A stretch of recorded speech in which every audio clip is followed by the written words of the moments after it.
नमस्कार दोस्तों, आज हम आपको चौरचंद पूजा की विधि और शुभ मुहूर्त बताने जा रहे हैं। तो चलिए शुरू करते हैं। चौरचंद या चौथ चंद्र भारत के मिथिलांचल का एक महत्वपूर्ण त्योहार है और यह पड़ोसी नेपाल में भी उतना ही महत्व रखता है। इन क्षेत्रों में अलग अलग बोलियों के कारण इस त्योहार के कई नाम दिए गए हैं, जैसे कि चौराचंद पूजा, चौथ चांद और चरचन्ना। पावनी नामकरण की गहरी समझ से पता चलता है कि चौथ महीने की चौथी तिथि को दर्शाता है और चंद्रमा दर्शाता है। चौरचंद का धार्मिक महत्व चंद्रदेव और भगवान गणेश से जुड़ा है। चौराचंद पूजा विधि: इस दिन सुबह जल्दी उठकर स्नान करें और व्रत का संकल्प लें। फिर शाम को घर के आंगन को गाय के गोबर से लीपकर अच्छी तरह साफ करें। इसके बाद कच्चे चावल पीसकर घर के आंगन में रंगोली बनाएं। फिर केले के पत्ते की मदद से गोलाकार चंद्रमा बनाएं।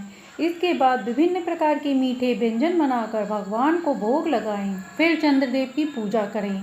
इस दिन की पूजा में दही का इस्तेमाल जरूर किया जाता है। इसके अलावा इस दिन बांस के बर्तनों में एक खास तरह की खीर बनाई जाती है। इस खीर का भोग चंद्रदेव को लगाया जाता है। इस दिन भगवान गणेश को कलंक लगाता है और इस दिन जो भी व्यक्ति चंद्रदेव की पूजा करता है उसे इस दोष से मुक्ति मिलती है। इस व्रत को महिलाएं अपने पुत्र की दीर्घायु के लिए करती हैं तथा उनके कल्याण और सुख समृद्धि की कामना के लिए करती हैं। इस व्रत में पश्चिम दिशा की ओर मुख करके रोहिणी नक्षत्र में चंद्रदेव की पूजा की जाती है।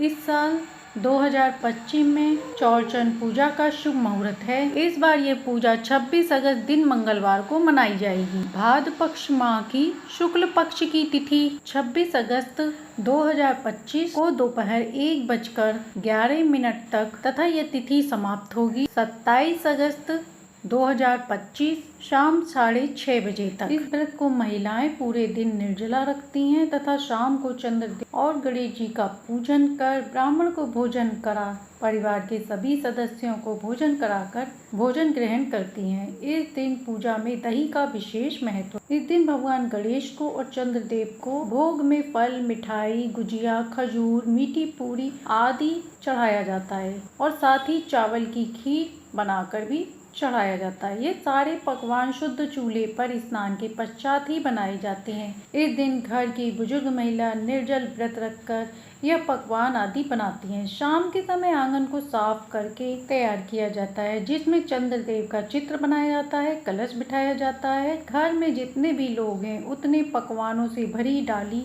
और दही के बर्तन अर्पण करके रखे जाते हैं। केले के पत्ते पर खीर डालकर उसे चारों तरफ से मीठी पूरी से ढक दिया जाता है। इसे घर के पुरुष ही पहले खाते हैं, जिसे मरखोटना कहते हैं। जल, फूल, अक्षत ले मंत्रों द्वारा पूजा के बाद व्रत की कथा अवश्य सुनी जाती है। कथा सुन के एक एक करके सभी डालियों, दही के बर्तन, केले के घोर को चंद्रदेव के आगे हाथ उठाकर मंत्र द्वारा चढ़ाया जाता है। इस पूजन में चंद्रदेव को खाली हाथ नहीं देखा जाता। तो ये थी मिथिला के महान पर्व चौराचंद की पूजा विधि।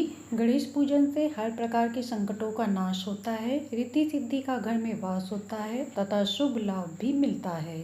और चंद्रदेव का पूजन करने से समस्त कामनाएं पूर्ण होती हैं, शरीर आरोग्य रहता है, साथ ही मन शांत रहता है, क्योंकि चंद्रमा शीतलता का प्रतीक है। तो इसलिए दिन की गई पूजा का विशेष महत्व होता है। अपनी कामनाओं की पूर्ति के लिए, विघ्न विनाशक के लिए इस दिन गणेश आराधना और चंद्र आराधना अवश्य करनी चाहिए। यदि ये जानकारी अच्छी लगी हो तो लाइक सब्सक्राइब करें।